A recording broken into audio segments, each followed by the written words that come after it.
देखिए, आज ईएमआई के दूसरे वीडियो में हम लोग बात करेंगे मैग्नेटिक फ्लक्स। जो हम लोग पढ़ चुके थे वहीं से इलेक्ट्रोमैग्नेटिक इंडक्शन का डिफिनीशन निकल के आया था कि इलेक्ट्रोमैग्नेटिक इंडक्शन क्या होता है। तो इलेक्ट्रोमैग्नेटिक वो फेनोमेनन है जिसमें किसी भी कॉइल से अगर मैग्नेटिक फ्लक्स चेंज होता है तो उसमें ईएमएफ इंड्यूस होता है, या कह सकते हैं कि करंट इंड्यूस होता है। इसी फेनोमेनन को इलेक्ट्रोमैग्नेटिक इंडक्शन कहा गया। तो ये डिफिनीशन कल लिख चुके थे, आज उसके बाद की बात करेंगे। देखिए क्या करेंगे आज हम लोग, ध्यान दीजिएगा। देखिए क्या लिखेंगे हम लोग, यहां से लिखेंगे सिंस वी नो दैट, हम जानते हैं, क्या जानते हैं, since we know that change in magnetic flux, change in magnetic flux, क्या बोले, change in magnetic flux, change in magnetic flux, change in magnetic flux linked with the coil, linked with the coil, अच्छा, change in magnetic flux linked with the coil causes the current in the coil, the current in the coil which is known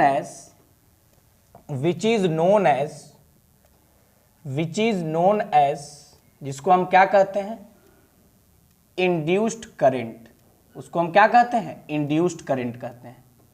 ये हम कल पढ़ चुके हैं। क्या पढ़े हैं कि हम जानते हैं कि चेंज इन मैग्नेटिक फ्लक्स जो कॉइल से लिंक्ड है वो क्या काउज करता है, current.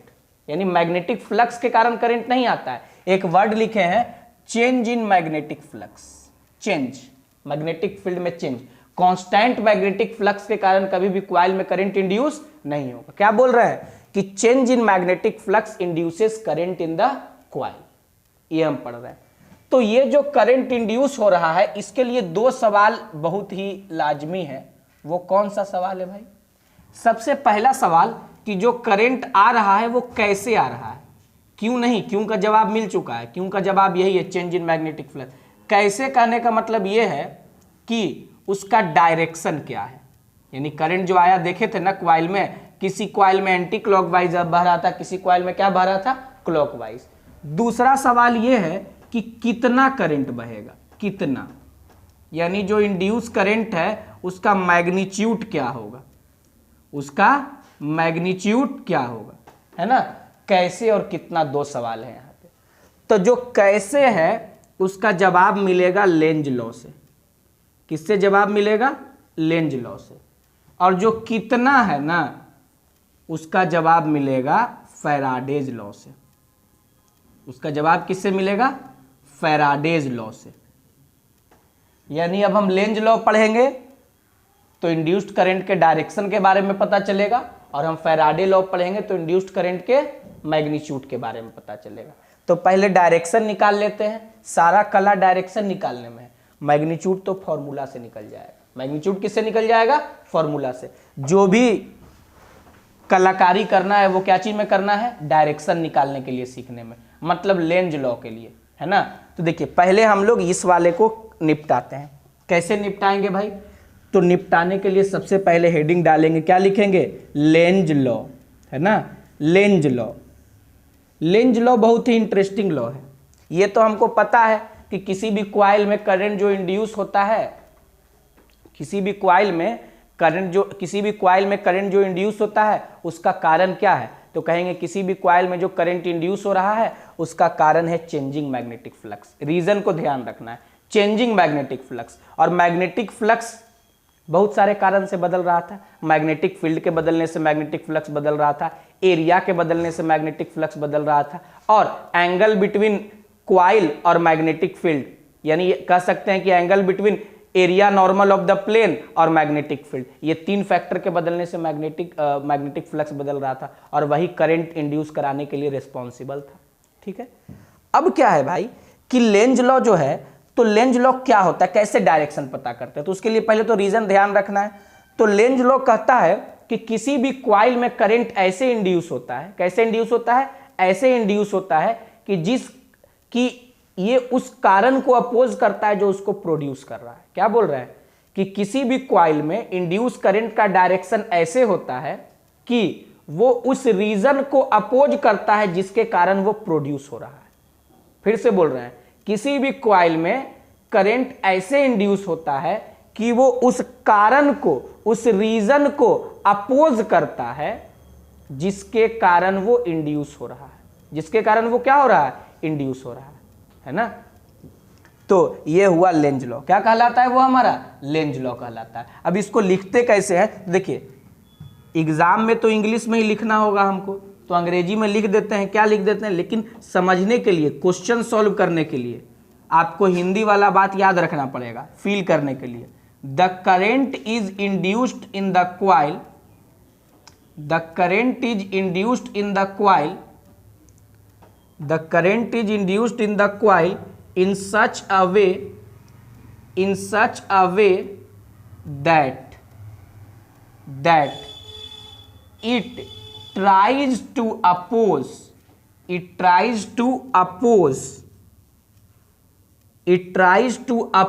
the reason,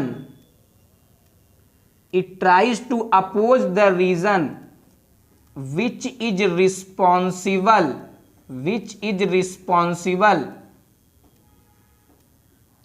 for its production। क्या बोले हम कि किसी भी कॉइल में करंट ऐसे आता है that it tries to oppose the region, ये उस रीजन को अपोज करता है जो इसके प्रोडक्शन का कारण है, इसके प्रोडक्शन का। और उसका रीजन तो जानते ही आप, चेंज इन मैग्नेटिक फ्लक्स। तो जिस कारण से मैग्नेटिक फ्लक्स चेंज होगा उसको अपोज करेगा, इसी मैनर में करंट बहता है ना। ये शुद्ध हिंदी में कहेंगे तो ये कहेंगे कि किसी भी कॉइल में करंट ऐसे बहता है कि ये उसी को नष्ट करना चाहता है जो इसको पैदा कर रहा है। करंट को पैदा करने वाला चेंज इन मैग्नेटिक फ्लक्स है। इसका कोशिश ये होता है कि हम उसी कारण को नष्ट कर दें जो हमको पैदा कर रहा है। वही बात यहां पे लिखे हैं कि वो उसी क्या करता है, उसको अपोज करता है जो उसको क्या कर रहा है, प्रोड्यूस कर रहा है या इंड्यूस करा रहा है कॉइल में। तो अगर हिंदी में लिखना होगा तो क्या लिखेंगे हम लोग, यहां से लिखेंगे क्या हम यहां से कि किसी भी कॉइल में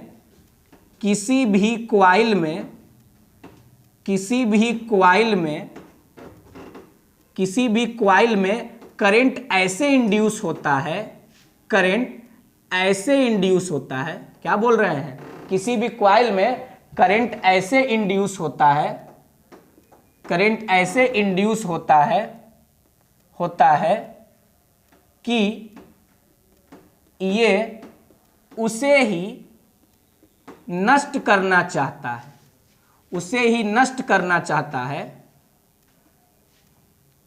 उसे ही नष्ट करना चाहता है, नष्ट करना चाहता है जो इसको क्या कर रहा है, जो इसको पैदा कर रहा है। समझ गए बात को।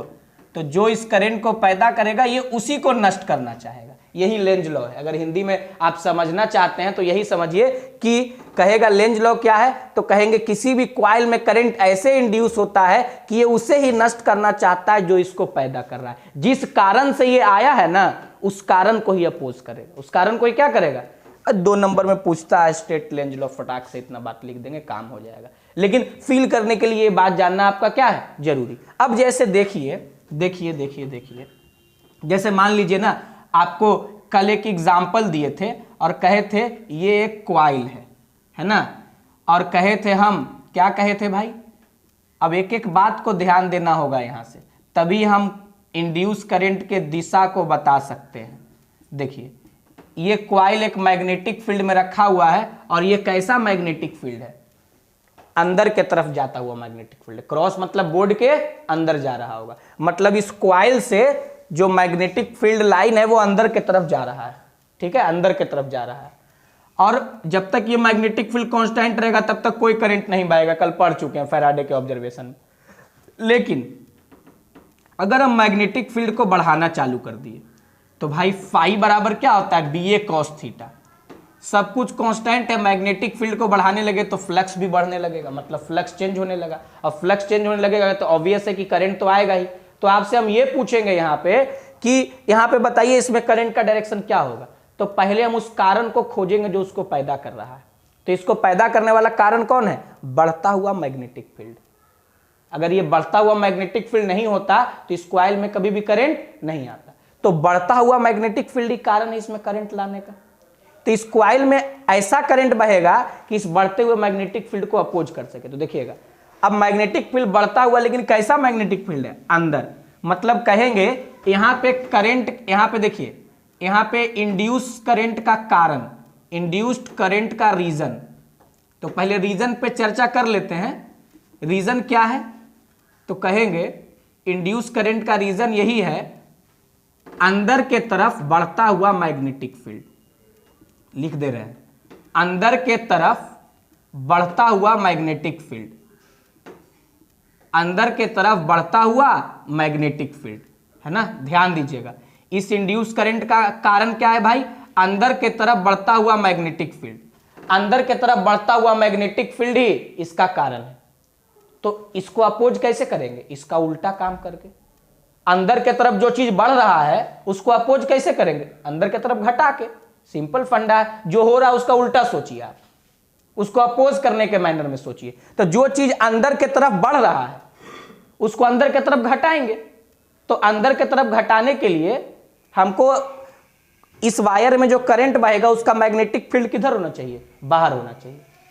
यानी वायर में जब करंट बहेगा, मान लीजिए कि भाई वायर में अगर ऐसे करंट बहा, आई इंड्यूस्ड, तो देखिए वायर में जो करंट बह रहा है उसके कारण मैग्नेटिक फील्ड का डायरेक्शन निकालने बताए हैं मैग्नेटिक इफेक्ट ऑफ करंट में। उसके कारण जो मैग्नेटिक फील्ड का डायरेक्शन होगा वो क्या होगा? बाहर। तो वायर में ऐसे करंट बहा कि इस चीज को अपोज किया, अंदर की तरफ बढ़ रहा था, और वायर क्या किया? अपना मैग्नेटिक फील्ड बाहर की तरफ बढ़ाने लगा। अंदर की तरफ बढ़ रहा था तो बाहर की तरफ बढ़ाने लगा, अपोज हो गया। यही तो काम करना है। तो इसको अपोज कैसे करेंगे? अंदर की तरफ बढ़ता हुआ मैग्नेटिक फील्ड अपोज कैसे करेंगे?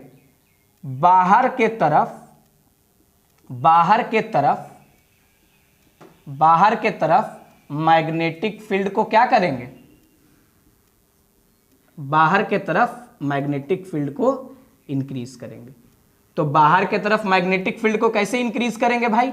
तो बाहर के तरफ मैग्नेटिक फील्ड तभी होगा, ये कहेंगे बाहर के तरफ मैग्नेटिक फील्ड इंक्रीज करेंगे, ये कहेंगे बाहर के तरफ मैग्नेटिक फील्ड होना चाहिए। तो बाहर के तरफ मैग्नेटिक फील्ड कैसे होगा? तो बाहर के तरफ मैग्नेटिक फील्ड होने के लिए कॉइल में इंड्यूस करंट एंटी क्लॉकवाइज होना चाहिए। Induced current must be anti clockwise. Induced current क्या होना चाहिए आपका? Must be anti clockwise. Must be anti clockwise. क्या होना चाहिए? एंटी क्लॉकवाइज होना चाहिए। अगर एंटी क्लॉकवाइज होगा तो देखिए अंदर की तरफ बढ़ रहा था, अपोज कैसे करेंगे? अंदर की तरफ घटा के। अंदर की तरफ घटाने के लिए अगर हम अंदर चले जाते हैं तब तो बढ़ाने लगेंगे, सपोर्ट करने लगेंगे। हमको करना है अपोज, तो अपोज कैसे करेंगे भाई? अंदर की तरफ बढ़ रहा है तो अंदर की तरफ घटाएंगे कैसे? बाहर आके। तो बाहर आके तो कॉइल में ऐसे करंट बहेगा कि कॉइल के करंट का मैग्नेटिक फील्ड किधर होगा? बाहर। लीजिए अपोज हो गया, अंदर की तरफ बढ़ रहा था इसको ये बाहर की तरफ मैग्नेटिक फील्ड मिला, तो वो क्या होने लगा? नेट मैग्नेटिक फील्ड अपोज होने लगा। ऐसे ही करंट बहता है। जो हो रहा है, जिस कारण से करंट बह रहा है, पहले उस कारण को सोचिए और उसका उल्टा खोजिए। ऐसा सोचिए कि हम उसको अपोज कर सकें। समझे बात को? तो ये काम हम कर लिए। अब और भी एग्जाम्पल करेंगे, ढेर सारा एग्जाम्पल करेंगे ताकि ये लॉ आपको क्लियर हो। आप इसको नोट करिए, फिर हम लोग ढेर सारा एग्जाम्पल यहां पे करेंगे।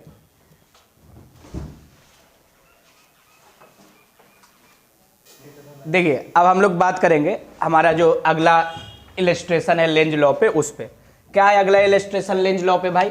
तो वही उसी तरह का क्वेश्चन है। जैसे मान लीजिए ना कि ये गोला है, मतलब ये कॉइल है, और इस कॉइल में जो मैग्नेटिक फील्ड है, इस कॉइल में जो मैग्नेटिक फील्ड है वो क्रॉस है। देखिए जस्ट पिछला वाला ही क्वेश्चन को खाली हम मैग्नेटिक फील्ड को जो क्या कर रहे थे ना, मैग्नेटिक फील्ड को क्या कर रहे थे हम वहां पे? मैग्नेटिक फील्ड को हम वहां पे बढ़ा रहे थे, यहां पे मैग्नेटिक फील्ड को घटा देंगे। तो देखिए मैग्नेटिक फील्ड को जब आप यहां पे घटाएंगे ना तो आपसे कहेगा कि यहां पे करंट को प्रोड्यूस होने का कारण क्या है। तो पहले देखिए रीजन लिखिए, उसके बाद ना उसको अपोज करेंगे। तो रीजन में क्या लिखेंगे भाई? तो रीजन में लिखेंगे, क्या लिखेंगे रीजन में? अंदर है मैग्नेटिक फील्ड और घट रहा है, तो अंदर के तरफ घटता हुआ मैग्नेटिक फील्ड। रीजन क्या है? करंट के इंड्यूस होने का। अंदर के तरफ decreasing magnetic field, decreasing magnetic field, region लिख लिए छोटा सा, यानी यहां पे करंट जो इंड्यूस होगा वो किसके कारण होगा, अंदर के तरफ जो मैग्नेटिक फील्ड घट रहा है, तो उसको अपोज कैसे करेंगे, उस रीजन को अपोज कैसे करेंगे भाई, अंदर के तरफ घटता हुआ मैग्नेटिक फील्ड। तो सोचिए जो चीज अंदर के तरफ घट रहा है उसको अपोज कैसे करेंगे, अंदर के तरफ बढ़ा के। तो अंदर के तरफ बढ़ाने के लिए जो क्वाइल में मैग्नेटिक फील्ड बहेगा वो अंदर होना चाहिए कि बाहर होना चाहिए, अंदर होना चाहिए, क्योंकि अंदर के तरफ घट रहा है और हमको अंदर के तरफ बढ़ाना है, अंदर की तरफ क्या करना है, बढ़ाना है। तो अंदर की तरफ मैग्नेटिक फील्ड बढ़ेगा कैसे, जब क्वाइल में जो करंट बहेगा उसके कारण भी मैग्नेटिक फील्ड क्या होगा, अंदर। तो जो मैग्नेटिक फील्ड अंदर की तरफ बढ़ रहा था, क्वाइल में करंट ऐसे बहा कि उसका भी मैग्नेटिक फील्ड क्या हो गया, अंदर। तो क्वाइल में बहता हुआ करंट अंदर की तरफ मैग्नेटिक फील्ड को क्या करेगा, बढ़ावा देगा। अपोज करना है ना हमको, तो जो हो रहा है अंदर की तरफ मैग्नेटिक फील्ड घट रहा है, तो अपोज कैसे करेंगे, अंदर के तरफ, अंदर के तरफ, अंदर के तरफ मैग्नेटिक फील्ड को, अंदर के तरफ मैग्नेटिक फील्ड को इंक्रीज करके, अंदर के तरफ मैग्नेटिक फील्ड को इंक्रीज करके हम क्या कर सकते हैं, बढ़ा सकते हैं। ध्यान दीजिएगा, अंदर के तरफ मैग्नेटिक फील्ड को इंक्रीज करके। तो अंदर के तरफ मैग्नेटिक फील्ड कैसे इंक्रीज होगा भाई, तो अगर हम करंट ऐसे बहाएंगे, तो करंट अगर ऐसे बहाएंगे तो बाहर की तरफ ना मैग्नेटिक फील्ड बढ़ेगा, लेकिन अगर हम करंट ऐसे बहाते हैं तो इस क्वाइल में जो करंट बह रहा है उसके कारण मैग्नेटिक फील्ड क्या होगा, अंदर। तो अंदर की तरफ घट रहा था और क्वाइल अपना करंट ऐसे बहा दिया कि अंदर की तरफ मैग्नेटिक फील्ड बढ़ने लगा, अंदर की तरफ मैग्नेटिक फील्ड क्या होगा, बढ़ने लगा। इसीलिए डायरेक्शन ऑफ इंड्यूस्ड करंट क्या होगा भाई, इसीलिए क्या लिखेंगे, direction of induced current, direction of induced current. तो इंड्यूस्ड करंट का डायरेक्शन क्या होगा यहां से, तो लिखेंगे क्लॉकवाइज, CW, क्या, क्लॉकवाइज। समझ लीजिए यही रूल है। अब देखिए, अब अगला एग्जाम्पल पे बात करिए, 3 4 5 एग्जाम्पल देंगे, धीरे धीरे आप समझ जाइएगा। अब देखिए अगला एग्जाम्पल, अब हम आपको एक एग्जाम्पल दिए थे कल, जिसमें कहे थे ना कि एरिया के बढ़ाने या घटाने से मैग्नेटिक फील्ड क्या होता है, बढ़ता है, सॉरी करंट इंड्यूस होता है। तो जैसे मान लीजिए कि ये कोई क्वाइल है छोटा जैसा, इस छोटे जैसे क्वाइल को एक मैग्नेटिक फील्ड में रखे हैं, और मैग्नेटिक फील्ड तो कांस्टेंट है, मैग्नेटिक फील्ड क्या है, कांस्टेंट है। Let the magnetic field be not be constant, magnetic field तो कांस्टेंट है भाई यहाँ पे, लेकिन इसको श्रिंक करना है, श्रिंक करने का मतलब होता है इसके रेडियस को क्या कर रहे हैं, एरिया को घटा रहे हैं। तो सोचिए जब ये अपने ओरिजिनल रेडियस में था शुरुआत में, तो मान लीजिए इसके अंदर से मैग्नेटिक फील्ड पास कर रहा था इतना सारा, जैसे जैसे इसके एरिया को छोटा करेंगे, इससे कम लाइन पास करेगा कि ज्यादा पास करेगा, कम पास करेगा। यानी जब इसका एरिया छोटा होगा ना, एरिया छोटा होते, श्रिंक करेंगे तो एरिया क्या होगा, छोटा होते जाएगा। तो जब एरिया छोटा होते जाएगा तो कहेंगे इससे पास करता हुआ मैग्नेटिक फील्ड लाइन क्या होगा, घटेगा। कैसा, अंदर के तरफ जो मैग्नेटिक फील्ड लाइन पास कर रहा था उसका संख्या क्या हो गया, घट गया। तो मैग्नेटिक फील्ड लाइन एक्चुअली में मैग्नेटिक फ्लक्स क्या है, कितना मैग्नेटिक फील्ड लाइन पास कर रहा है। तो ये सोचिए कि जैसे जैसे छोटा होगा तो उससे कम लाइन पास करेगा, मतलब अंदर के तरफ भागता हुआ मैग्नेटिक फील्ड लाइन घटेगा इससे। तो अंदर के तरफ मैग्नेटिक फील्ड घट रहा है तो करंट कैसे आएगा, अंदर के तरफ बढ़ाने के मैनर में। तो अंदर के तरफ बढ़ाने के लिए करंट को कैसे बहना होगा, क्लॉकवाइज। कैसे बहना होगा, क्लॉकवाइज। तो यहां पे इंड्यूस्ड करंट का डायरेक्शन क्या होगा, क्लॉकवाइज। एरिया छोटा करेंगे तो अंदर की तरफ कम मैग्नेटिक फील्ड जाएगा। तो यानी ओवरऑल क्या कहेंगे कि एरिया को छोटा करने से अंदर की तरफ का मैग्नेटिक फील्ड लाइन क्या हो रहा है, घट रहा है। तो इसमें अपना करंट कैसे बहना चाहिए, ऐसे बहना चाहिए कि अंदर की तरफ क्या हो, बढ़े। तो अंदर की तरफ बढ़ाने के लिए कैसे बहना चाहिए करंट, ऐसे बहना चाहिए। यही रूल है, समझे बात को। अब देखिए और आपको एक एग्जांपल देते हैं हम। जैसे कभी कभी क्या कहेगा ना कि कह देगा इस रीजन में एक मैग्नेटिक फील्ड मौजूद है, ध्यान दीजिएगा, क्या कहेगा, इस रीजन में एक मैग्नेटिक फील्ड मौजूद है, यूनिफॉर्म मैग्नेटिक फील्ड, जो कि कांस्टेंट है, जो कि क्या है, कांस्टेंट है। ध्यान दीजिएगा, मैग्नेटिक फील्ड इस रीजन में क्या है, कांस्टेंट है। ठीक है भाई। एक लूप है, स्क्वायर लूप, ये कैसे चल रहा है ना, सबसे पहले यहाँ अंदर, सबसे पहले ये बाहर होगा, ऐसे स्क्वायर लूप है ना, छोटा सा लूप मान लेते हैं। सबसे पहले ये क्या होगा, बाहर। ये कांस्टेंट वेलोसिटी v से चल रहा होगा। चलते चलते ये मैग्नेटिक फील्ड में एंट्री मार रहा होगा।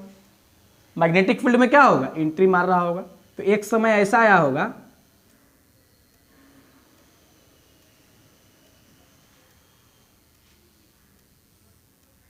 ये ऐसा आया होगा कि इसका कुछ हिस्सा बाहर होगा, कुछ हिस्सा क्या होगा, अंदर। समझ रहे हैं बात को, क्या बोल रहे हैं? कुछ हिस्सा बाहर होगा, कुछ हिस्सा क्या होगा, अंदर। अगर ऐसा होगा तो जब आप उस सिचुएशन को इमेजिन करिए, जब ये अंदर बाहर से अंदर की ओर जा रहा होगा, तो इसका जितना एरिया अंदर जाएगा उतने एरिया में मैग्नेटिक फील्ड लाइन बढ़ेगा कि घटेगा, बढ़ेगा। जब बाहर था तो कोई मैग्नेटिक फील्ड लाइन इससे पास नहीं कर रहा है, जैसे जैसे अंदर जाएगा वैसे वैसे इससे क्रॉस बढ़ेगा कि घटेगा, बढ़ेगा। तो हम कहेंगे ना कि इससे पहले जो है 3 क्रॉस पास किया, फिर और धीरे धीरे अंदर जाने लगे तो इससे अंदर की तरफ मैग्नेटिक फील्ड बढ़ने लगा, कहेंगे ना, क्रॉस है ना। तो क्या कहेंगे, जैसे जैसे ये अंदर जा रहा था तो अंदर की तरफ मैग्नेटिक फील्ड बढ़ने लगा। तो इस कॉइल में करंट कैसे आएगा, ऐसे आएगा कि अंदर की तरफ बढ़ते हुए मैग्नेटिक फील्ड को घटा सके। तो अंदर की तरफ जो मैग्नेटिक फील्ड बढ़ रहा है वो कैसे घटेगा, अंदर की तरफ, बाहर की तरफ आके। क्यों, जैसे जैसे ये अंदर जाएगा, जितना इसका एरिया अंदर जाएगा, कहेंगे अंदर की तरफ मैग्नेटिक फील्ड इसमें क्या होगा, बढ़ेगा। तो अंदर की तरफ मैग्नेटिक फील्ड बढ़ रहा है, उसको घटाएंगे कैसे, बाहर की तरफ आके। अंदर की तरफ जो चीज बढ़ रहा है उसको घटाएंगे कैसे, बाहर। तो इसमें करंट ऐसे बहेगा कि इस लूप का जो मैग्नेटिक फील्ड हो वो किधर हो, बाहर हो। तो आप ऐसे बहाइएगा, इसमें ऐसे जब बहेगा ना इस तरीके से, तो नेट मैग्नेटिक फील्ड किधर होगा, बाहर। और ऐसे अंदर घुसने से इसका मैग्नेटिक फील्ड कहाँ, अंदर की तरफ बढ़ रहा था, और ऐसे इंड्यूस करंट होगा तो अंदर की तरफ क्या होगा, घटेगा, क्योंकि ऐसे करंट बहेगा तो इसमें बाहर की तरफ मैग्नेटिक फील्ड होगा। तो इसका अपना मैग्नेटिक फील्ड बाहर, अपोज कर दिया उसको। लेकिन जब ये पूरी तरीके से अंदर पहुंच जाएगा ना भाई, क्या बोले, जब ये पूरी तरीके से अंदर घुस जाएगा, पूरी तरीके से अंदर घुस गया, तो क्या पूरा मैग्नेटिक फील्ड में पूरी तरीके से अंदर घुस गया, तो इससे कोई लाइन बढ़ेगा, घटेगा नहीं। मैग्नेटिक फील्ड यूनिफॉर्म है। मैग्नेटिक फील्ड क्या है, तो जब ये मैग्नेटिक फील्ड में अंदर होगा एकदम पूरी तरीके से, तो अंदर होगा तो कोई फर्क नहीं पड़ता है, चलेगा भी, तब उसे मैग्नेटिक फील्ड लाइन बदलना नहीं है ना। तो इसमें क्या कहेंगे, जब ये अंदर पहुंच जाएगा तो क्या कहेंगे, no current induced, no current induced. जब ये अंदर पहुंच जाएगा तो क्या कहेंगे, कोई भी करंट नहीं बहेगा। लेकिन फिर जब ये बाहर आने लगेगा, फिर जब ये क्या होगा, बाहर आने लगेगा, अंदर घुसते हुए करंट होगा, अंदर में कोई करंट नहीं होगा, क्योंकि अंदर तो चलेगा तो उतने लाइन पास करेगा, क्योंकि मैग्नेटिक फील्ड तो यूनिफॉर्म है ना। जैसे ही ये बाहर निकलने लगेगा, तो बाहर निकल लेगा तो धीरे धीरे इससे पास करने वाले लाइन का संख्या कटते जाएगा, पूरा बाहर निकल जाएगा तो पूरे खत्म हो गए। तो जब ये बाहर निकलने लगेगा तो हम क्या कहेंगे कि पहले इसमें पूरा मैग्नेटिक फील्ड अंदर था, जब ये बाहर निकलने लगा तो क्या कहेंगे, अंदर की तरफ वाला मैग्नेटिक फील्ड इससे घट रहा है। इसका उल्टा बोलेंगे, अंदर की तरफ बढ़ रहा था, अंदर जा रहा था, तो और जब ये बाहर निकल रहा है तो क्या कहेंगे, अंदर की तरफ वाला मैग्नेटिक फील्ड क्या हो रहा है, घट रहा है। तो अंदर की तरफ वाला मैग्नेटिक फील्ड घट रहा है तो उसको बढ़ाएंगे कैसे, अंदर जाके। यानी जब ये बाहर निकल रहा होगा कांस्टेंट वेलोसिटी से, तो बाहर निकलते वक्त, बाहर निकलने के बाद नहीं, बाहर निकलते वक्त क्या कहेंगे, अंदर की तरफ वाला मैग्नेटिक फील्ड क्या हो रहा है, घट रहा है। तो अंदर की तरफ वाला घट रहा है तो अपोज कैसे करेंगे, अंदर की तरफ बढ़ा के। तो अंदर की तरफ बढ़ाने के लिए हमारा अंगूठा अंदर होना चाहिए, तो ऐसे बहेगा। इसमें देख लीजिए, एक ही कॉइल है, सिचुएशन अलग अलग है। यहां बहा कैसे, यहां बहा आपका क्या, एंटी क्लॉकवाइज, और यहां कैसे बहा भाई, क्लॉकवाइज। क्यों भाई, रीजन, मेन बात है रीजन का, अंदर जाते वक्त अंदर की तरफ वाला मैग्नेटिक फील्ड इससे ज्यादा पास करने लगा, तो हम बाहर चले आए अपोज करने के लिए, इसका अपना मैग्नेटिक फील्ड बाहर हो गया। अब अंदर चल रहा है तो अंदर तो लाइन बढ़ेगा घटेगा नहीं, तो एक समान है, कांस्टेंट यूनिफॉर्म मैग्नेटिक फील्ड है। जब ये बाहर निकलने लगा तो क्रॉस इससे घटने लगा, मतलब अंदर की तरफ का मैग्नेटिक फील्ड घटने लगा, तो उसको अपोज कैसे करेंगे, अंदर की तरफ बढ़ा के, अंदर की तरफ बढ़ा के। तो अंदर की तरफ बढ़ाने के लिए क्या करना होगा, करंट क्लॉकवाइज बहाना होगा। ऐसा ही क्वेश्चन मिलेगा, जब डायरेक्शन पूछेगा तो इतना सोच के बनाना, कुछ है नहीं, खाली कारण खोज लीजिए और उसका उल्टा सोचिए, उसका उल्टा सोचिए। अब जैसे अब मान लिए यार यहाँ पे एग्जाम्पल के तौर पे अगला केस में कि ये मैग्नेटिक फील्ड किस रीजन में डॉट है, छोड़िए क्रॉस नहीं, क्रॉस क्रॉस बहुत देख लिए, एक दो डॉट वाला एग्जाम्पल कर लेते हैं। मैग्नेटिक फील्ड क्या है इस रीजन में, डॉट। डॉट मतलब समझते हैं ना, outward normal of the plane, plane के बाहर और परपेंडिकुलर, ठीक है। तो मान लीजिए इस रीजन में मैग्नेटिक फील्ड जो है डॉट है, और ये मैग्नेटिक फील्ड क्या हो रहा है, बढ़ रहा है। मैग्नेटिक फील्ड क्या हो रहा है आपका, बढ़ रहा है, इंक्रीजिंग। मैग्नेटिक फील्ड इंक्रीज कर रहा है। तो मैग्नेटिक फील्ड जब इंक्रीज कर रहा है यार, तो हम पहले करंट के आने का कारण क्या है, बढ़ता हुआ मैग्नेटिक फील्ड, बढ़ता हुआ अंदर की तरफ कि बाहर की तरफ, बाहर की तरफ बढ़ता हुआ मैग्नेटिक फील्ड करंट के आने का कारण है। तो बाहर की तरफ बढ़ता हुआ मैग्नेटिक फील्ड अगर करंट के आने का कारण है, बाहर की तरफ बढ़ता हुआ, तो इसको अपोज कैसे करेंगे, बाहर की तरफ घटा के। तो बाहर की तरफ घटाने के लिए अंदर जाना होगा कि बाहर आना होगा, अंदर जाना होगा, क्योंकि जो बाहर की तरफ बढ़ रहा है उसके लिए करंट इसमें कैसे बहना चाहिए कि उसका खुद का मैग्नेटिक फील्ड किधर हो, अंदर हो, तो उसको अपोज कर देगा। तो खुद का मैग्नेटिक फील्ड अंदर कब होगा, जब इसमें करंट कैसे बहेगा, यानी इस कॉइल में जो करंट बह रहा है उसके कारण मैग्नेटिक फील्ड अंदर, और ये जो इसमें जो करंट आ रहा है उसका कारण क्या है, बाहर की तरफ बढ़ता हुआ मैग्नेटिक फील्ड। तो बाहर की तरफ बढ़ता हुआ मैग्नेटिक फील्ड को कैसे अपोज करेंगे, बाहर की तरफ घटा के। तो बाहर की तरफ घटाने के लिए अगर बाहर आएंगे तब तो मैग्नेटिक फील्ड को सपोर्ट ना कर दिए हम, लेकिन हमको अपोज करना है। तो बाहर की तरफ जो बढ़ रहा था उसको घटाने के लिए हम कहां चले जाएंगे, अंदर। तो इस कॉइल का जो करंट बहेगा उसके कारण मैग्नेटिक फील्ड किधर होगा, अंदर। समझे, ये सब डायरेक्शन नहीं, ऐसा एक नहीं अनेकों उदाहरण है ना। जैसे मान लीजिए एग्जाम्पल आपको एक देते हैं हम, अगला एग्जाम्पल हम आपको दे देते हैं यही वाला। जैसे मान लीजिए ये डॉट है, ये क्या है, डॉट है, किसी रीजन में मैग्नेटिक फील्ड डॉट है, और ये कॉइल है, बी नॉट कांस्टेंट रखे, मैग्नेटिक फील्ड को क्या रखे हैं, कांस्टेंट रखे, है ना। और कहेंगे इसके एरिया को एक्सपैंड कर रहे हैं। एक्सपैंड मतलब समझते हैं, एरिया को बढ़ा रहे हैं। एरिया को क्या कर रहे हैं, बढ़ा रहे हैं। तो एरिया को बढ़ा रहे हैं तो क्या कहेंगे यहाँ पे, जब ये जितना बड़ा होगा उससे उतना ज़्यादा लाइन पास करेगा, जितना बड़ा मुंह होगा उतना ज़्यादा लाइन पास करेगा। तो जब एरिया एक्सपैंड करेगा तो ज़्यादा लाइन पास करेगा। और कैसा, अंदर की तरफ कि बाहर की तरफ, बाहर की तरफ। यानी जब ये बड़ा होगा तो कहेंगे बाहर के तरफ इससे ज्यादा मैग्नेटिक फील्ड पास करने लगेगा, मैग्नेटिक फील्ड लाइन इससे बाहर की तरफ ज्यादा निकलेगा। तो अपोज कैसे होगा भाई, बाहर की तरफ घटा के, बाहर की तरफ। तो बाहर की तरफ घटाने के लिए क्या करना होगा, अंदर जाना होगा। बाहर की तरफ घटाने के लिए क्या करना होगा, अंदर जाना होगा। तो अंदर जाने के लिए यहाँ पे इंड्यूस्ड करंट का डायरेक्शन क्या होगा, क्लॉकवाइज। यही लेंज लॉ है, यही क्या है, लेंज लॉ। इसमें एक मैग्नेट वाला भी क्वेश्चन होता है ना, किसी भी लूप के आसपास मैग्नेट घुमाते हैं तो क्या होता है, तो उसके कारण भी हम लोग देखेंगे। लेकिन पहले आप इसको नोट करिए, और जितना भी बात लिखा गया सब एक दो में हम लिख दिए, बाकी सब में आपको खुद ध्यान रखना है। क्या हो रहा है उसका उल्टा सोचिए, और उल्टा सोच के करंट ऐसे बहा दीजिए लूप में कि जो कारण से वो बह रहा था उसको अपोज कर सके, उसको क्या कर सके, अपोज। यही लेंज लॉ है। डायरेक्शन निकालना ही इसमें थोड़ा पेचीदा होता है, बाकी मैग्नीट्यूड निकालना तो काफी आसान है, ठीक है ना। तो आप इसको जो है नोट करिए, फिर हम लोग कुछ मैग्नेट वाला केस पे चर्चा करेंगे। देखिए अब हम लोग मैग्नेट वाला एग्जाम्पल करेंगे। क्या है मैग्नेट वाले एग्जाम्पल में, ध्यान दीजिएगा, बहुत ही कॉमन है।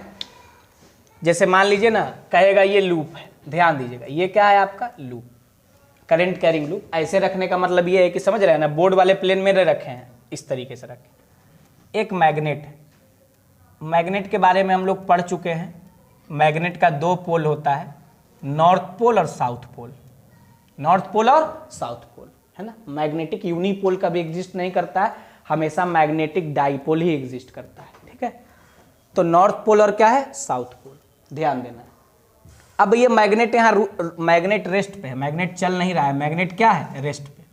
तो मैग्नेट अगर रेस्ट पे है तो इसमें कोई करंट नहीं बहेगा, नो करंट इज इंड्यूस्ड।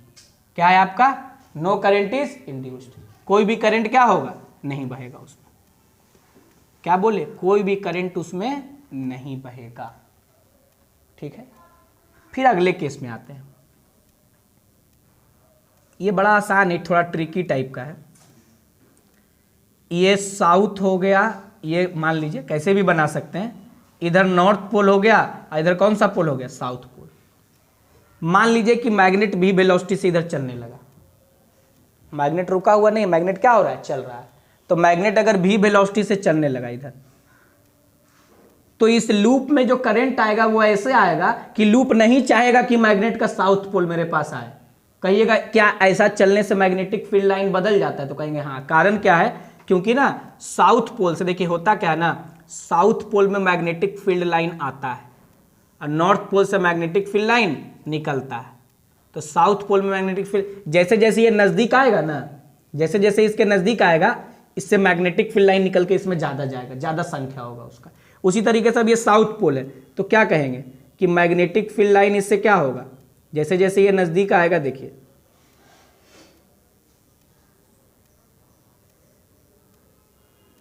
इस तरीके से ये घटना यहां पे क्या होगा, घटे। तो ये क्या चाहेगा ना कि मेरे अंदर, मेरे पास साउथ पोल ना आए, तो इसका अपना मैग्नेटिक फील्ड लाइन ऐसे होगा ना कि खुद को नॉर्थ पोल बना लेगा। क्या कर लेगा, नॉर्थ पोल, क्योंकि करंट कैरिंग लूप भी मैग्नेटिक डाइपोल की तरह बिहेव करता है, तो ये अपने आप को नॉर्थ पोल बनाएगा। तो देखिए नॉर्थ पोल बनाएगा तो इसमें करंट कैसे बहेगा, तो उसका एक सिंपल तरीका फंडा बताते हैं, बहुत ही सिंपल फंडा है। ये अपने हम लूप बगल में बना दे रहे हैं, है ना, ये अपने आप को नॉर्थ पोल बनाएगा। देखिए नॉर्थ में एन हम लोग ऐसे लिखते हैं ना, नॉर्थ में हम लोग एन क्या करते हैं, ऐसे लिखते हैं। यहाँ एक एरो लगा दीजिए और यहाँ एक एरो लगा दीजिए, और इस एरो के करस्पॉन्डिंग यहाँ ऐसे करंट बहेगा और यहाँ पे ऐसे, ये आई इंड्यूस्ड हो गया, आई इंड्यूस्ड। साउथ इसके नजदीक आ रहा था, अच्छा उल्टा बना दिए, उल्टा बोल दिए भाई, सॉरी। साउथ इसके नजदीक आ रहा था ना, तो ये क्या चाहेगा कि मेरे पास साउथ ना आए, क्या चाहेगा कि ये मेरे पास साउथ ना आए, तो अपने आप को ये साउथ बनाएगा, क्योंकि रिपेल करना है ना, मतलब अपोज करना है ना। नॉर्थ बनाता तब तो इसको अपने तरफ बुला लेता, तो ये अपने आप को क्या करेगा, साउथ बनाएगा। तो देखिए साउथ ऐसे लिखते हैं, तो इसके करस्पॉन्डिंग करंट का डायरेक्शन ऐसे होगा, मतलब ये कैसा करंट हो गया, क्लॉकवाइज, है ना। अब देखिए जैसे मान लीजिए ये मैग्नेट का कौन सा पोल है, ये मैग्नेट हम बना दिए, ये मैग्नेट का नॉर्थ पोल और ये मैग्नेट का साउथ पोल, नॉर्थ पोल और क्या, साउथ पोल। और ये जो है आपका देख लीजिए, है ना, लूप। अब मान लीजिए ये दूर जा रहा है भी वेलोसिटी से, तो क्या कहेंगे, मैग्नेट से, मैग्नेट का लूप से मैग्नेट का साउथ पोल इससे दूर जा रहा है, तो इसके अंदर जो करंट बहेगा वो ऐसे बहेगा कि वो चाहेगा कि हमसे साउथ पोल दूर ना जाए। तो साउथ पोल दूर नहीं जाए तो अपने आप को साउथ बनाएगा कि नॉर्थ बनाएगा, नॉर्थ बनाएगा, तब ना साउथ पोल जो हो रहा है उसको अपोज करेगा। तो इससे साउथ दूर जा रहा है, तो ये क्या चाहेगा, साउथ दूर ना जाए हमसे, तो साउथ दूर ना जाते अपने आप को क्या बना लेगा, ऐसा बना लेगा कि ये नॉर्थ पोल की तरह होगा इधर वाला व्यू। तो नॉर्थ होगा तो करंट कैसे बहेगा इसमें, इस तरीके से, समझे बात को। अरे बहुत सारे एग्जांपल कर सकते हैं भाई, जैसे मान लीजिए ये आपका साउथ पोल इधर हो गया और नॉर्थ पोल इधर हो गया। अब ये लूप ले लिए, अब ये भी वेलोसिटी से इधर जा रहा है, ये लूप क्या चाहेगा कि नॉर्थ पोल मेरे पास ना आए, क्योंकि इसके अंदर जो करंट बहेगा वो नॉर्थ पोल के इसके नजदीक जाने से बहेगा।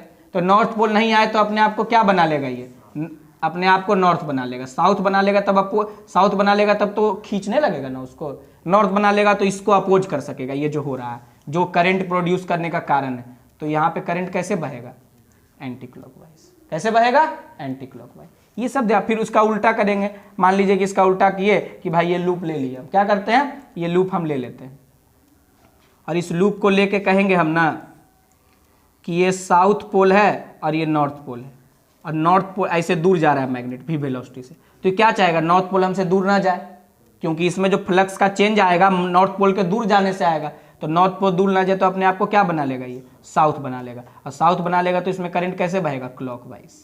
ऐसा ही क्वेश्चन आपसे पूछा जाएगा। मैग्नेट में एक बहुत ही कॉमन एग्जांपल है, ऐसे कहेगा कि इस तरीके से एक लूप ले लिए हैं और एक मैग्नेट यहाँ से हम गिराए हैं, ये नॉर्थ या साउथ कुछ भी होगा, ये मैटर नहीं करता है, इसको हम गिराए हैं, ड्रॉप किए हैं, इसको क्या किए हैं, ड्रॉप। तो कहेंगे जब इसको ड्रॉप करेंगे तो ए जो है जी से बड़ा होगा कि छोटा होगा, ये पूछेगा।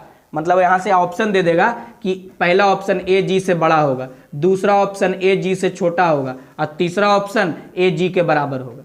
तो देखिए जब ये ड्रॉप होगा ना तो ये लूप क्या चाहेगा कि ड्रॉप ना हो, लूप क्या चाहे कि ड्रॉप, क्योंकि इसके ड्रॉप होने से लूप में फ्लक्स आ रहा है, तो लूप क्या चाहेगा कि ये ड्रॉप ना हो।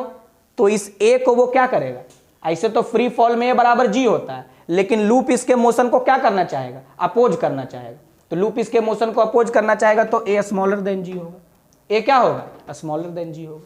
समझ रहे हैं बात को, क्या बोल रहे हैं, जब ये ड्रॉप होगा, ड्रॉप होगा तो अगर ये मान लीजिए नहीं होता, तो नहीं होता तो किसी भी चीज को ड्रॉप करते हैं वैक्यूम में तो ए बराबर जी से गिरता है, लेकिन अगर ये है तो ये क्या चाहेगा कि मेरे तरफ ना आए, मेरे तरफ ना आए। तो ये मेरे तरफ ना आए, इसके लिए इसके मोशन को क्या करेगा, अपोज कराएगा ना। तो ए का वैल्यू जी से क्या हो जाएगा, मैग्नेट का छोटा होगा। तो ड्रॉप वाला जितना केस रहेगा उसमें आंसर ए स्मॉलर देन जी ही होगा। उसमें क्या आंसर होगा, ए स्मॉलर देन जी। ध्यान दीजिएगा। तो लेंज लॉ से रिलेटेड जितना बात था डायरेक्शन निकालने का, जो जो आपके काम का है वो बता दिए।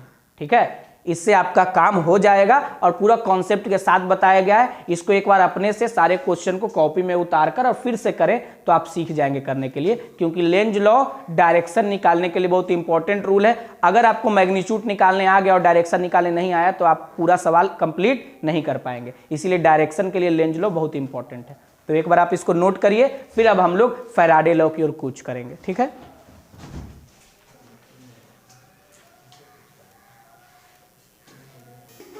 देखिए क्या बोले कि फैराडे का जो लॉ है हमारा, ये हम लोग को पढ़ना है। तो फैराडे लॉ का एक इंपॉर्टेंट एस्पेक्ट ये है कि फैराडे लॉ हमको करंट को कैलकुलेट करने का मेथड नहीं दिया है, कैसे इंड्यूस करंट निकालेंगे इसका कोई मेथड फैराडे हमको नहीं दिए। फैराडे हमको कौन सा मेथड दिए हैं, फैराडे हमको ऐसा मेथड दिए हैं जिसमें हम लोग इंड्यूस्ड ईएमएफ कैलकुलेट कर सकते हैं। क्या कैलकुलेट कर सकते हैं, क्योंकि करंट अगर कहीं बह रहा है तो ऑब्वियस है कि वो ईएमएफ के कारण ही बह रहा होगा, कहीं ना कहीं एक ईएमएफ क्या होगा, छिपा हुआ होगा उसके अंदर। तो फैराडे हमको मेथड दिए हैं क्या कैलकुलेट करने का, induce EMF, not induce current. Directly हम लोग इंड्यूस करंट मेजर नहीं कर सकते हैं, पहले इंड्यूस ईएमएफ मेजर करेंगे, उसके बाद आई इज इक्वल टू ई बटा आर से क्या निकाल सकते हैं, इंड्यूस्ड करंट निकाल सकते हैं। तो क्या लिखेंगे हम लोग, यहां से लिखेंगे कि Faraday has not given the method to calculate the induced current directly induced current को डायरेक्टली कैलकुलेट करने का कोई ये मेथड नहीं दिए हैं। rather he has given वो किस चीज का मेथड दिया आपका, rather he has given us the method to calculate, वो कौन सा मेथड हम लोग को दिए हैं, to calculate the induced EMF। वो हमको कौन सा मेथड दिए हैं, इंड्यूस ईएमएफ का। और इंड्यूस ईएमएफ निकालने के बाद हम लोग इंड्यूस करंट आसानी से निकाल सकते हैं, कल ही बताए थे आई इज इक्वल टू ई बटा आर से। तो लिखेंगे अकॉर्डिंग टू फैराडे, है ना, फैराडे के हिसाब से ईएमएफ का साइन ये जाई होता है, EMF directly proportional to rate of change of magnetic flux. क्या लिखेंगे, rate of change of magnetic flux लिख सकते हैं, E is equal to rate of change of magnetic flux. और यहीं से जो है ना ईएमएफ निकल जाता है डी फाई बी बटा डी टी। ये हो गया, प्रोपोर्शनल का साइन हटा, कांस्टेंट का वैल्यू 1 होता है, बस आगे में एक माइनस साइन आता है। अब कहिएगा ये माइनस साइन क्यों आया है, तो एक्चुअली में ये समझ लीजिए ये माइनस साइन लेंज लॉ के कारण आया है। ये डायरेक्शन को बताएगा, ये क्या करेगा, डायरेक्शन ऑफ ईएमएफ को बताएगा, और ये बताएगा कि जिस डायरेक्शन में फ्लक्स का चेंज होगा उसके अपोजिट डायरेक्शन में ईएमएफ आएगा। ये माइनस साइन वो बता रहा है, क्या बता रहा है कि तो पता है आपको जिस डायरेक्शन में फ्लक्स का चेंज होगा उसके अपोजिंग वे में ईएमएफ आएगा, इसीलिए माइनस साइन है। बाकी ईएमएफ का मैग्नीट्यूड निकालना होगा तो डी फाई बी बटा कैसे निकालेंगे, डी से, डी फाई बी बटा डी से निकालेंगे, ठीक है ना। तो ई बराबर डी फाई बी बटा डी, ये हमारा ईएमएफ का क्या हो गया, इंड्यूस ईएमएफ का मैग्नीट्यूड। इसीलिए क्या स्टेटमेंट अगर हमसे पूछता है कि व्हाट इज द, ये माइनस साइन क्या बता रहा है भाई, तो कहेंगे कि ये माइनस साइन यहाँ पे बता रहा है हमको, ये माइनस साइन बता रहा है क्या, direction of induced EMF, direction of induced EMF बता रहा है, ठीक है। तो अकॉर्डिंग टू फैराडे हम क्या कह सकते हैं, the EMF induced in the coil the EMF induced in the coil, the EMF induced in the coil, है ना, इज डायरेक्टली प्रोपोर्शनल टू, वो किसके डायरेक्टली प्रोपोर्शनल होता है, is directly proportional to, is directly proportional to rate of change of, rate of change of magnetic flux, rate of change of magnetic flux, किस rate से magnetic flux बदल रहा है उसी के डायरेक्टली प्रोपोर्शनल होता है। क्या बोले कि the EMF induced in the coil is directly proportional to rate of change of magnetic flux, magnetic flux के चेंज के रेट के क्या होता है, डायरेक्टली प्रोपोर्शनल होता है। समझे बात को, क्या बोले कि किसी भी कॉइल में जो ईएमएफ आ रहा है किस दर से, किस रेट से मैग्नेटिक फील्ड बदल रहा है टाइम के साथ, उसके डायरेक्टली प्रोपोर्शनल होता है। माइनस का साइन समझ लीजिए कि कैसे आ रहा है, माइनस का साइन आपका आ रहा है कि ये बता रहा है कि ईएमएफ का डायरेक्शन जिधर चेंज इन फ्लक्स होगा उसके अपोजिट में होगा, इसको ध्यान रखिएगा। आगे क्या है, याद रखना है कि जो लेंज लॉ दिए थे ना वो कंजर्वेशन ऑफ एनर्जी को सपोर्ट करता है। कहीं पूछता है ऑब्जेक्टिव में कि Lenz law is based on या लेंज लॉ सपोर्ट्स, तो क्या कहेंगे, कंजर्वेशन ऑफ एनर्जी को वो क्या करता है, सपोर्ट करता है। इस चीज को ध्यान रखिएगा, शायद पीछे नहीं लिखे थे तो बोल दे रहे हैं, है ना, ऑब्जेक्टिव में पूछा जाता है। देखिए तो ये हो गया ई बराबर डी फाई बी बटा डी टी, समझे, यही है हमारा क्या, फैराडे का लॉ। तो यहां से आपको क्या क्या ध्यान रखना होगा। अब देखिए, अब आप आई निकाल सकते हैं ना, आई बराबर क्या निकाल दीजिएगा, ई और बटा आर, ई बटा आर, इंड्यूस्ड करंट निकल जाएगा, क्या ये हो गया रेसिस्टेंस, रेसिस्टेंस से डिवाइड कर दीजिएगा, अपने आप इंड्यूस करंट निकल जाएगा, अपने आप क्या होगा, इंड्यूस करंट निकलेगा, ठीक है ना। क्या लिखेगा यहां से आप, यहां से आप लिखेंगे I is equal to E बटा R, I is equal to E बटा आर, जहां पे R is the resistance of coil, R क्या है आपका, क्वाइल का रेसिस्टेंस है, R is the resistance of coil. ये बात हो गया आपका। अगली बात सुनिए ध्यान से जो बोल रहे हैं। अब देखिए ये जो फॉर्मूला लिखे ई बराबर डी फाइव बी बटा डी टी, इसको लिखने का तरीका हमारा अलग अलग हो सकता है। पहले हम एक एग्जाम्पल करके आपको दिखाते हैं कि हम लोग कैसे निकालते हैं ईएमएफ। जैसे मान लीजिए ना, आपको हम एक बहुत ही कॉमन एग्जाम्पल देंगे, थोड़ा सा उसको फील करना होगा। लूप ऐसा ही दिया हुआ है, लूप क्या है आपका, इसी तरीके का लूप दिया हुआ है, और इस लूप में क्या हो रहा है, इस लूप में क्या हो रहा है आपका, मैग्नेटिक फील्ड बढ़ रहा है, मैग्नेटिक फील्ड क्या हो रहा है, बढ़ रहा है, इस लूप में मैग्नेटिक फील्ड क्या हो रहा है, बढ़ रहा है। तो अंदर के तरफ मैग्नेटिक फील्ड बढ़ रहा है, तो हमको तो अभी डायरेक्शन निकालने आ गया है कि इसमें करंट कैसे बहेगा। तो अंदर के तरफ मैग्नेटिक फील्ड जब बढ़ रहा है तो हम इसको अपोज कैसे करेंगे, अंदर के तरफ घटा के। तो अंदर के तरफ घटाने के लिए किधर आना होगा, बाहर। इसमें करंट कैसे बहेगा, एंटी क्लॉकवाइज। अब ये जो एंटी क्लॉकवाइज करंट बहा ना, इसको आप थोड़ा सा महसूस करिए, क्योंकि ये तो डायरेक्शन निकाल लिए। अब देखिए इस कॉइल का रेसिस्टेंस मान लीजिए आर ओम है, क्या है रेसिस्टेंस, आर ओम, छिपा हुआ, हर वायर का अपना रेसिस्टेंस होता ही है। इसके इक्विवेलेंट पता हम ऐसे बना सकते हैं, देखिए यही बनाए हैं, देखिए तो यही जब बनाइएगा तो क्या कहिएगा ना, यहाँ पे देखिएगा ध्यान से, ये जो बात आपको लिख रहे हैं हम यहाँ पे।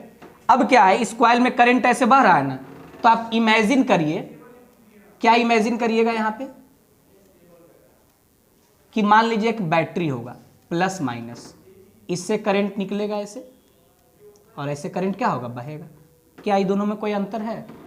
तो ये जो ईएमएफ बनाए हैं ना, एक्चुअली में ये फील करने के लिए बनाए हैं कि यही ईएमएफ इंड्यूस का डायरेक्शन है, यही इंड्यूस्ड ईएमएफ का क्या है आपका डायरेक्शन, यही जो बोल रहा है ना।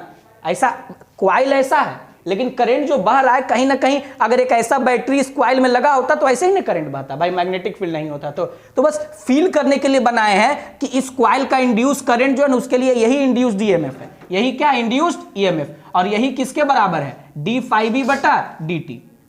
और महसूस करना है तो एक छोटा सा रेसिस्टेंस भी यहां पे बना दीजिए, कैपिटल आर मान लीजिए रेसिस्टेंस को।